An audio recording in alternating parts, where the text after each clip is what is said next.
تاریخ کا دھارا کچھ معاشروں کو طاقتور اور امیر کیوں بنا دیتا ہے جبکہ دوسرے کمزور اور غریب رہ جاتے ہیں؟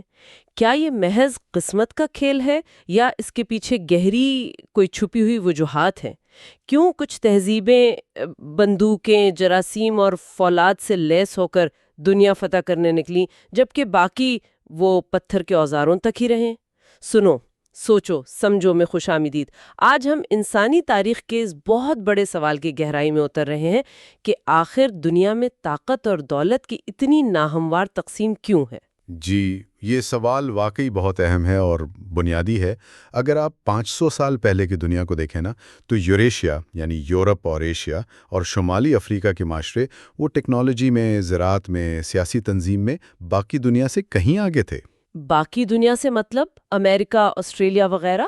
جی بالکل۔ امریکہ، آسٹریلیا، جنوبی افریقہ کے لوگ وہ زیادہ تر شکاری تھے یا خوراک جمع کرنے والے یا پھر بہت سادہ قسم کے کسان تھے۔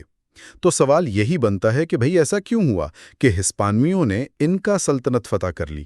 یہ کیوں نہیں ہوا کہ ان کا بادشاہ اسپین پر حملہ کر دیتا؟ عام طور پہ لوگ شاید یہ سوچتے ہیں کہ کچھ قومیں پیدائشی طور پر ہی زیادہ ذہین ہوتی ہیں یا بہتر ہوتی ہیں۔ کیا اس میں کوئی سچائی ہے؟ نہیں نہیں، بالکل نہیں۔ یہ دھارنا بالکل غلط ہے۔ آج کی سائنس، خاص طور پر جینیات کو دیکھیں، آثار قدیمہ کو دیکھیں، یہ سب اس نظریے کو پوری طرح رد کرتے ہیں۔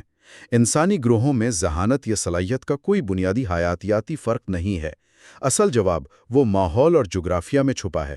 ماحول اور جغرافیہ؟ جی دیکھیں، ایک مثال لیں۔ اسکینڈینیویا سے وائکنگز نکلے، ٹھیک؟ وہ گرین لینڈ میں جا کر بسے۔ اب وہ مقامی انوٹ لوگوں سے ٹیکنالوجی میں بہتر تھے۔ ان کے پاس لوہے کے اوزار تھے، بحری جہاز تھے۔ صحیح۔ لیکن انویٹ جن کے پاس صرف پتھر اور ہڈیوں کے اوزار تھے، وہ اس ٹھنڈے ماحول کو وائکنگ سے بہتر سمجھتے تھے۔ تو نتیجہ کیا نکلا؟ نتیجہ یہ نکلا کہ گرین لینڈ میں وائکنگ کالونی ختم ہو گئی۔ وہ سروائیو نہیں کر سکے، جبکہ انویٹ کامیاب رہے۔ تو یہ ماحول تھا، نسل یا بائیولوجی نہیں۔ اچھا، تو ماحول نے کیسے فرق ڈالا؟ مطلب شروعات کہاں سے ہوئی اس فرق کی؟ سب سے بڑا فرق جو بنیاد بنا وہ آیا خوراک کی پیداوار سے، یعنی کھیتی باڑی کرنا اور جانور پالنا۔ آپ دیکھیں، تقریباً 11 سے 13 ہزار سال پہلے تک تمام انسان شکاری تھے یا جنگل سے چیزیں جمع کرتے تھے۔ پھر دنیا کے کچھ حصوں میں لوگوں نے جنگلی پودوں کو اگانا سیکھا اور جنگلی جانوروں کو پالنا شروع کیا۔ یہ اتنا بڑا قدم کیوں تھا؟ میرا مطلب ہے شکار سے بھی تو پیٹ بھر جاتا تھا نا؟ ہاں بھر جاتا تھا، لیکن خوراک کی پیداوار نے اس نے سب کچھ بدل دیا۔ کھیتی باڑی اور گلہ بانی سے آپ 1 ایکڑ زمین سے کہیں زیادہ خوراک یعنی کیلوریز حاصل کر سکتے ہیں، شکار یا پھل جمع کرنے کے مقابلے میں۔ اوہ اچھا۔ تو اس کا پہلا نتیجہ کیا نکلا؟ آبادی بڑھنے لگی۔ آبادی بڑھی؟ جی، اور دوسرا، لوگ ایک جگہ مستقل بسنے لگے، گاؤں بنے، پھر شہر آباد ہوئے۔ اور جب خوراک ضرورت سے زیادہ پیدا ہونے لگی، جسے سرپلس کہتے ہیں، ہاں، سرپلس۔ تو پھر ہر کسی کو کسان بننے کی ضرورت نہیں رہی۔ اچھا، یعنی پھر دوسرے کام بھی کیے جا سکتے تھے؟ بالکل، یہیں سے معاشرے میں تخصیص پیدا ہوئی۔ کچھ لوگ سپاہی بن گئے، کچھ کاریگر جیسے لوہار، کمہار وغیرہ، کچھ پادری بن گئے، کچھ حکمران، منتظم۔ یہیں سے پھر پیچیدہ معاشرے بنے، حکومتیں بنی، ٹیکنالوجی نے ترقی کی۔ زائد خوراک نہ ہوتی تو نہ فوجیں بنتی، نہ بادشاہ ہوتے، نہ بڑے شہر آباد ہوتے۔ لیکن یہ خوراک کی پیداوار یہ ہر جگہ ایک ہی وقت میں کیوں شروع نہیں ہوئی؟ کچھ علاقے پیچھے کیوں رہ گئے اس میں؟ یہیں پر جغرافیہ اور قسمت کا کردار سامنے آتا ہے۔ دیکھیں، ہر پودا اگانے کے قابل نہیں ہوتا، اور نہ ہی ہر جانور پالا جا سکتا ہے۔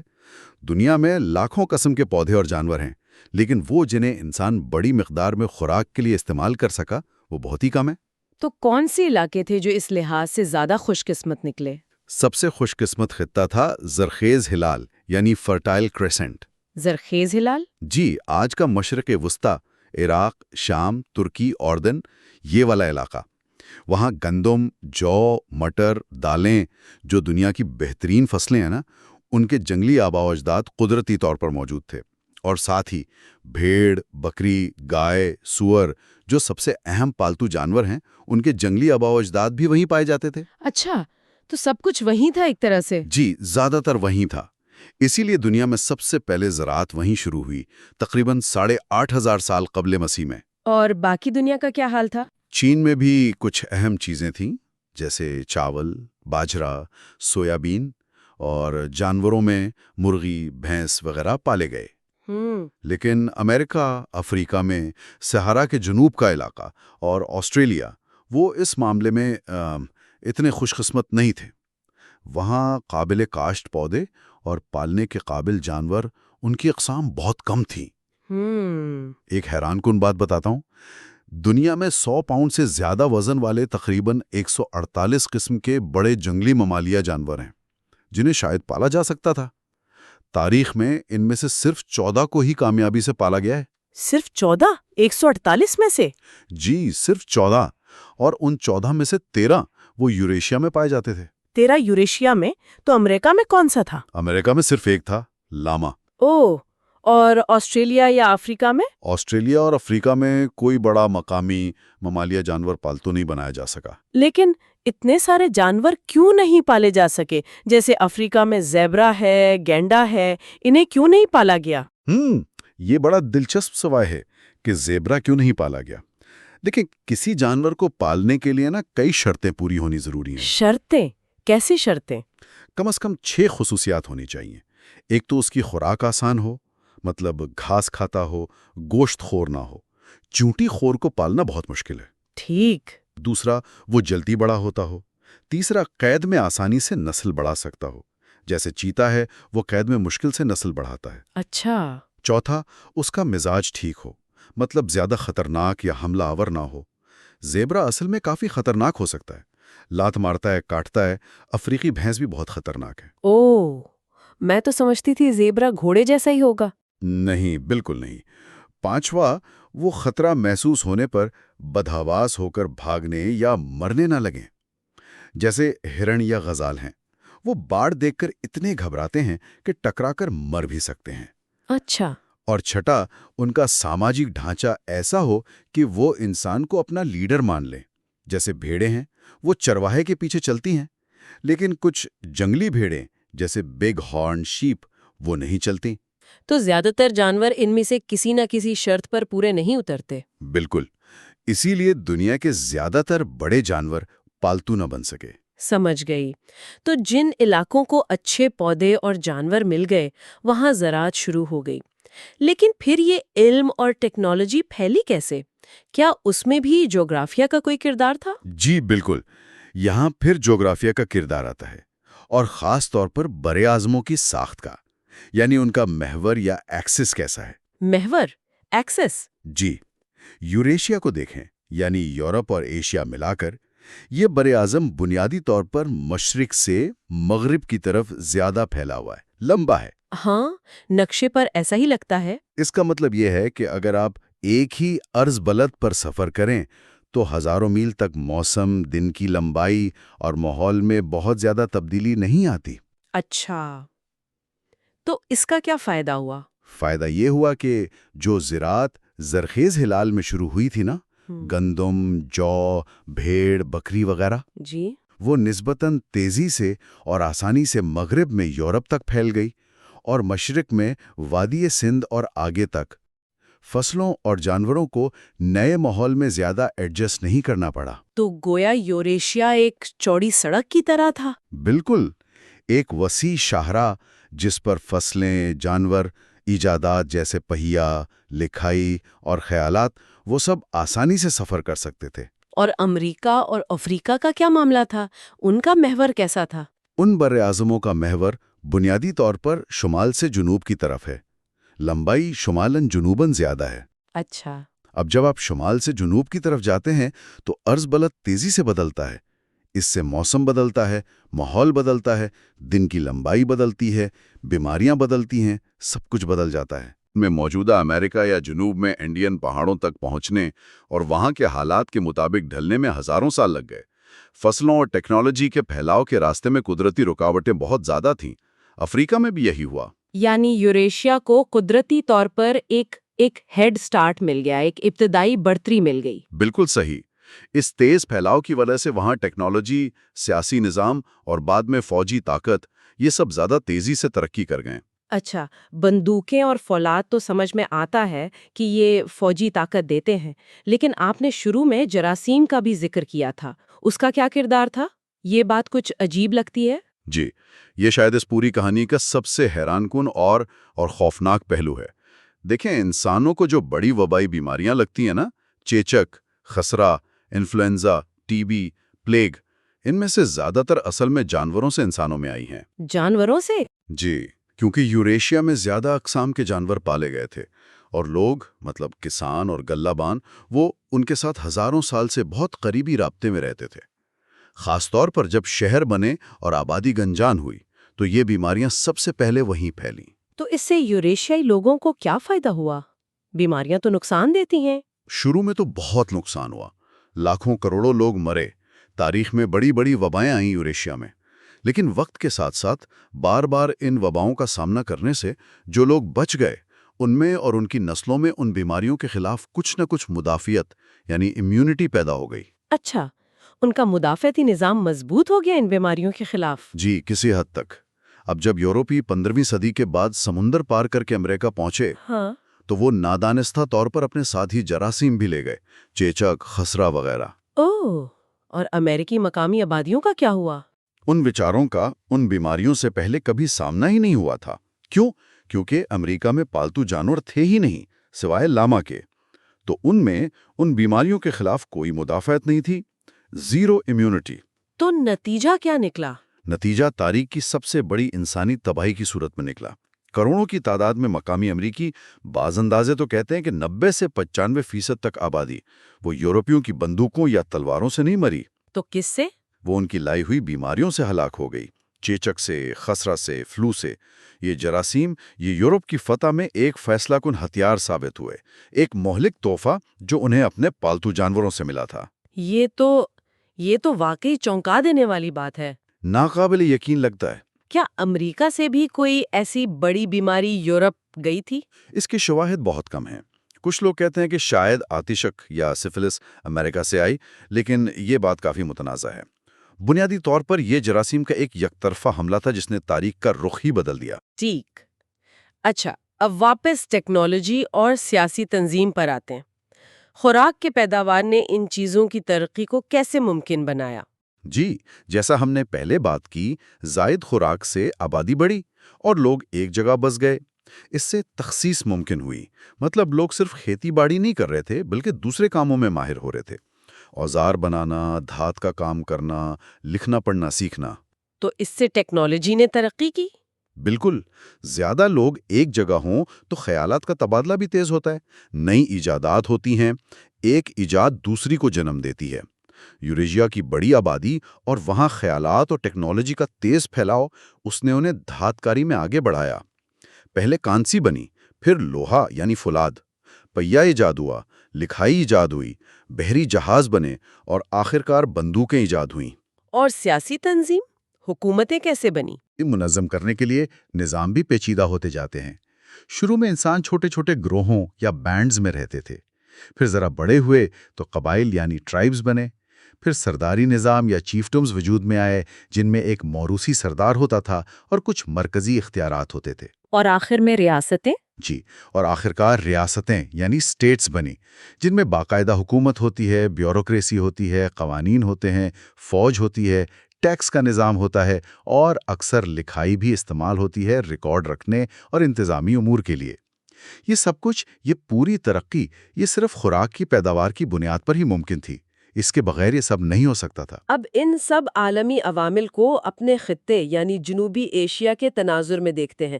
یہاں وادی سندھ کی تہذیب تو بہت ترقی یافتہ تھی، زراعت بھی تھی، شہر بھی تھے۔ پھر کیا ہوا؟ زرعی تہذیب تھی۔ انہوں نے غالباً زرخیز ہلال سے گندم، جو اور جانور پالنے کا علم لیا اور اسے مقامی حالات کے مطابق ڈھالا اور بہت ترقی دی۔ ان کا زوال کیوں ہوا؟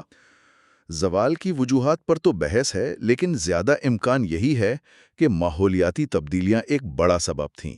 شاید مانسون کا پیٹرن بدلا، یا دریاؤں نے رخ بدلا۔ اس کے بعد وسطی ایشیا سے کچھ ہند آریائی قبائل آئے جو بنیادی طور پر گلہ بان تھے، خانہ بدوش تھے، لیکن ان کے پاس شاید گھوڑے تھے اور بہتر جنگی ٹیکنالوجی تھی جیسے رتھ وغیرہ، جس کی وجہ سے وہ یہاں غالب آ گئے۔ تو یہ بھی ایک خوراک پیدا کرنے والے گروہ کی دوسرے پر فتح تھی؟ بالکل، یہ یاد رکھنا اہم ہے کہ یہ شکاریوں کی فتح نہیں تھی، بلکہ ایک قسم کے خوراک پیدا کرنے والے گلہ بان تھے جنہوں نے دوسری قسم کی خوراک پیدا کرنے والی زرعی تہذیب کی جگہ لی یا اس پر غالب آ گئے۔ اور اس کے بعد کے ہندوستان پر ان عوامل کا کیا اثر رہا؟ مطلب یہاں بڑی سلطنتیں تو بنی؟ جی، ہندوستان میں زرعی بنیاد تو بہت مضبوط رہی، بڑی سلطنتیں بھی بنی جیسے موریہ سلطنت، گپتا سلطنت، مغل سلطنت، لیکن شاید ہندوستان کی اندرونی جغرافیائی رکاوٹیں جیسے پہاڑ ہیں، پٹھار ہیں اور سیاسی طور پر اکثر بٹا رہنا، اس نے شاید یورپ جیسی مسلسل فوجی اور تکنیکی مقابلے بازی کو اس طرح فروغ نہیں دیا جیسا وہاں ہوا۔ یورپ میں کیا مختلف تھا؟ یورپ میں جغرافیائی رکاوٹوں، پہاڑ، دریا کی وجہ سے کئی چھوٹی خود مختار ریاستیں بن گئیں اور وہ آپس میں مسلسل لڑتی رہتی تھی۔ اس مقابلے کی وجہ سے انہیں ہر نئی فوجی ٹیکنالوجی جیسے بندوقیں آئیں، توپیں آئیں، فوراً اپنانی پڑتی تھی، ورنہ وہ پیچھے رہ جاتے یا ختم ہو جاتے۔ اچھا۔ چین کی مثال بھی دلچسپ ہے، وہ تکنیکی طور پر یورپ سے بہت آگے تھا، لیکن چونکہ وہ ایک بڑی مرکزی سلطنت تھی تو ایک وقت آیا جب شہنشاہ نے فیصلہ کیا کہ بحری بیڑے ختم کر دیے جائیں اور سمندری مہم جوئی بند کر دی جائے، اور وہ باقی دنیا سے ایک طرح سے کٹ گیا۔ تو ہندوستان میں مقابلہ اتنا شدید نہیں تھا؟ شاید اتنا شدید اور مسلسل نہیں تھا، اور ٹیکنالوجی کا پھیلاؤ بھی شاید اتنا تیز نہیں تھا جتنا یورپ میں ہوا۔ چولا حکمرانوں کے پاس بحری بیڑا تھا، لیکن وہ زیادہ تر اندرونی مسائل میں الجھے رہے۔ سمجھ میں آ رہا ہے۔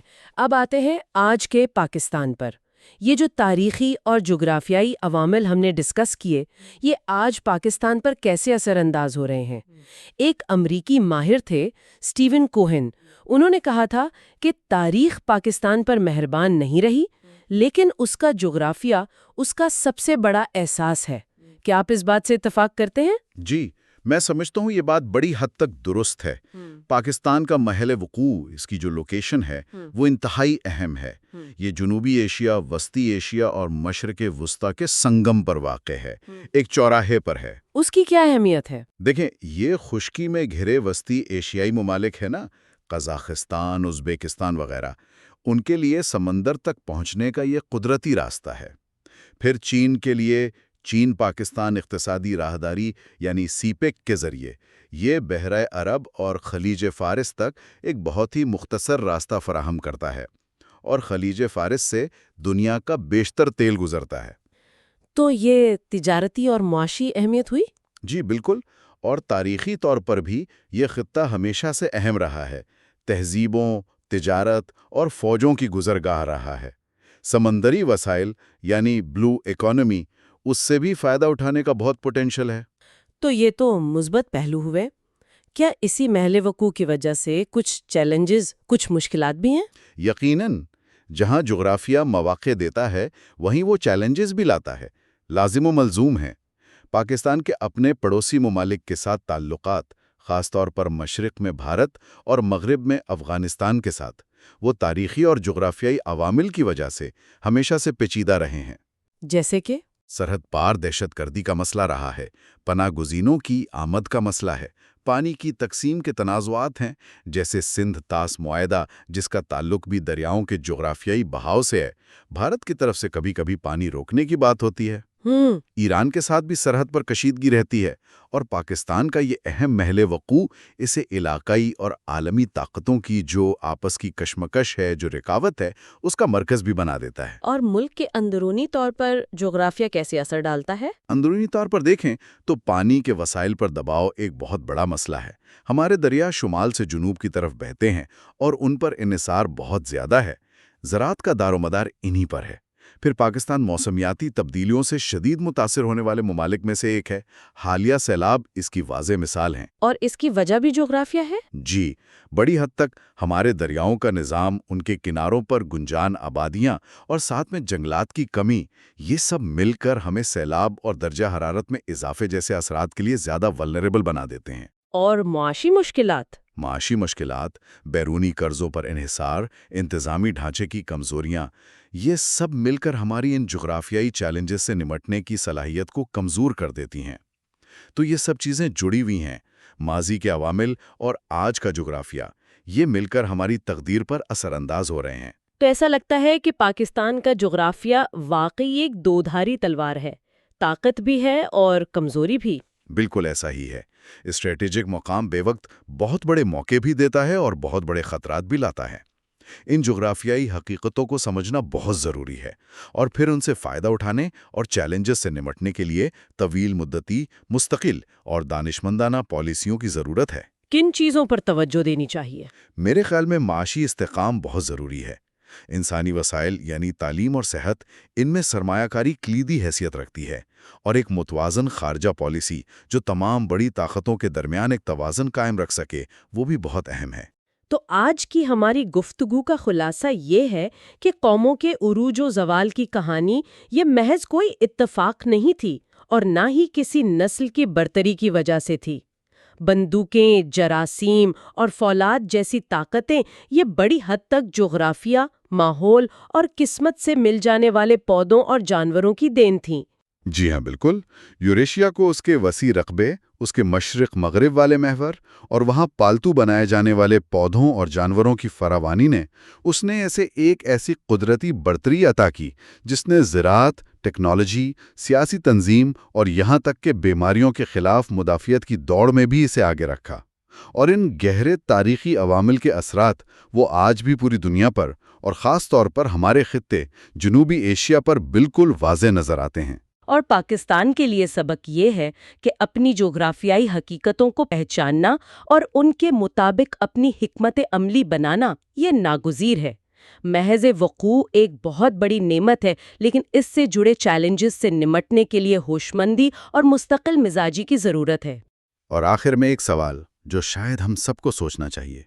آج کی اس جدید دنیا میں جہاں ٹیکنالوجی ہے، انٹرنیٹ ہے، جس نے فاصلوں کو بہت کم کر دیا ہے، کیا جغرافیہ کی یہ جو تاریخی اہمیت رہی ہے وہ کم ہو رہی ہے؟